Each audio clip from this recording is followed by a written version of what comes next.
might be wondering, how the hell is Trump engaged in a military buildup in the Middle East as we escalate our war with Iran, while simultaneously, the president claims, we're negotiating and the negotiations with the Iranians are going great. No, they're not. There are no negotiations with the Iranians. Do you think we're stupid? So it appears that he is lying about these peace negotiations, which honestly wouldn't be the first time. He lies to us all the time.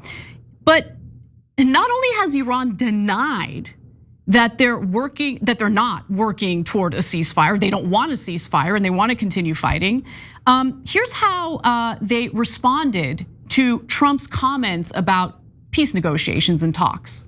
So Mohammed, Iranian officials seem to have come to the conclusion that whenever the American president talks about imminent peace, that means there is imminent war.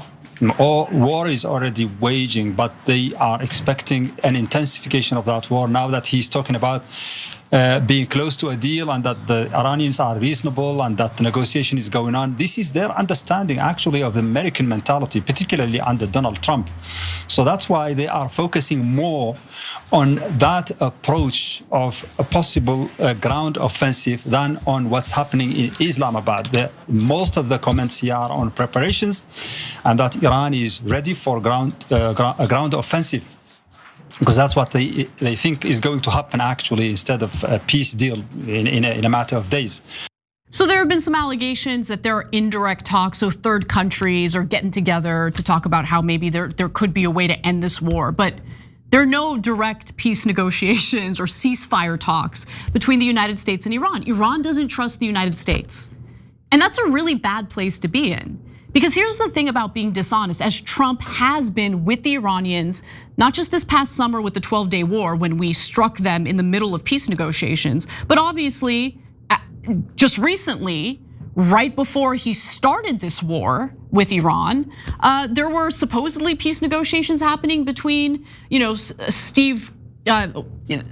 Jared Kushner and the Iranians, and then we hear that no, it turns out that they were actually sabotaging the peace talks because Kushner doesn't actually want peace. Kushner wants to go all in on behalf of what Israel wants to do. And so when you sucker punch a country that you are pretending to be having like peace negotiations with, they're not going to trust you anymore.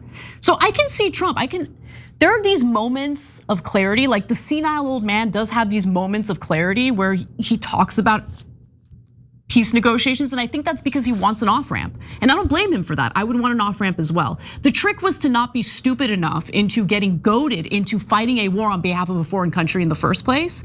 The better path forward would have been, hey, maybe I sit down and really fully understand the leverage Iran has with the Strait of Hormuz, something that people like us have been warning about since the beginning of this second term, when it became clear that Trump was really genuinely considering attacking Iran. Maybe he would have sat down and thought about the real military capability that Iran has, but that would take, a little bit of patience. You'd have to listen to the counsel of people who actually know what they're talking about. And you can't really do that with picture books, can you? But look, Trump is in a world of trouble. In fact, the entire globe is in a world of trouble because this war with Iran has caused a lot of damage to the global economy. So for instance, the war on Iran has been costly for everyone and only promises to get worse. Take a look at this graph that was put together by Fortune.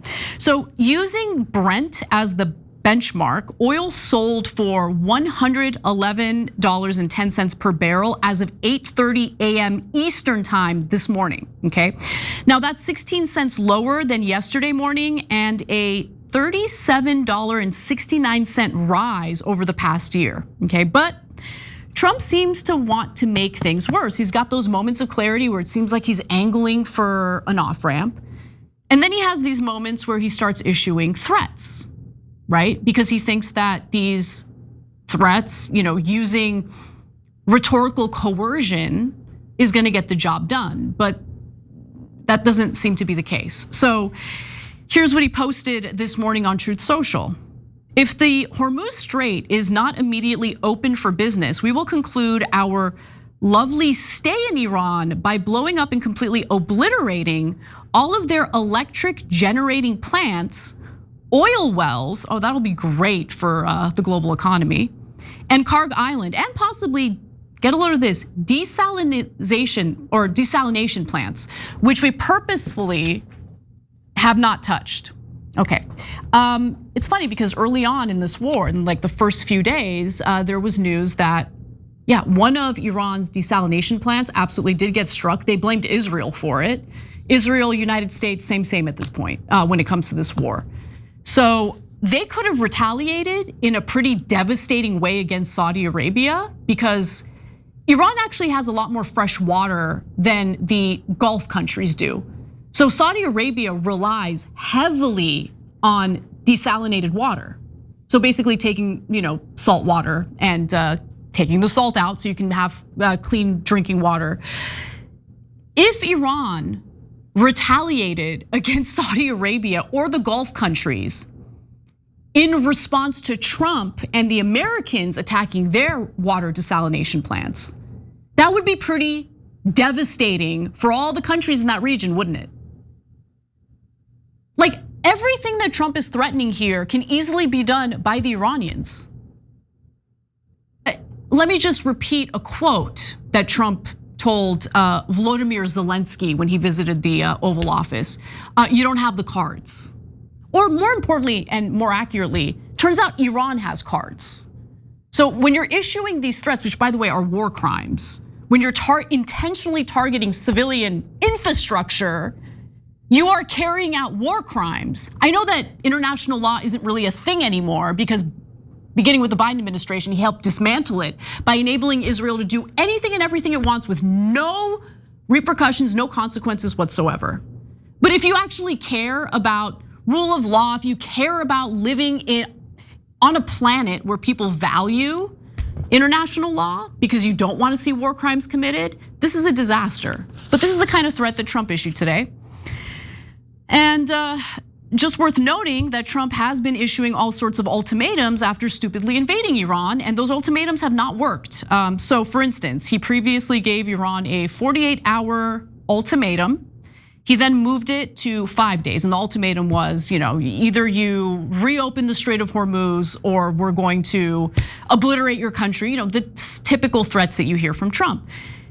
Well, those 48 hours came and went, and then he kind of pushed it back to 5 days. And now he's offering an ultimatum without a timeline.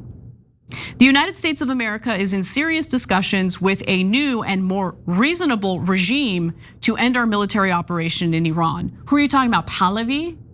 Is that who you're talking about? Please. Look, this isn't something to laugh about. It's so utterly devastating that we find ourselves in a situation that, again, the war criminals in the Bush administration wouldn't even do. But here we are. Congratulations, Bush. Trump finally did it. He finally surpassed you in cravenness, depravity, war crimes, just being a fully corrupt, disgusting human being. Congratulations. Doesn't mean it's laundering Bush's reputation at all, but we finally have a war criminal president that has surpassed Bush's criminality. Every time you ring the bell below, an angel gets his wings. Totally not true, but it does keep you updated on our live shows.